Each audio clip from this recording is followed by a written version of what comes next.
さあ、川崎ジュレーススタートしました。こちら方面、ポットデューク、こちらの方面です。さあ、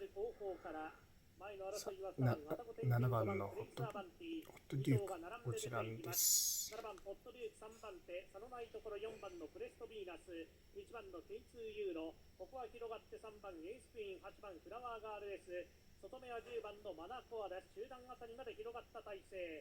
あとは6番の競泳かごろも、12番のシンシアビューティー、内から9番パーポケンウィング、離れたのが11番ユビッパル最高峰です。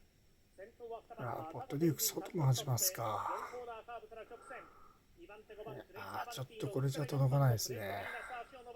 あとは後ろから7番ポットデューク、3番エースクイーン前を追っている。先頭2番のアタゴ天神、外から盛り返してくる5番のクレイサーバンティ、間4番プレストビーナス、3番手アタゴ天神、クレイサーバンティ並んでゴール。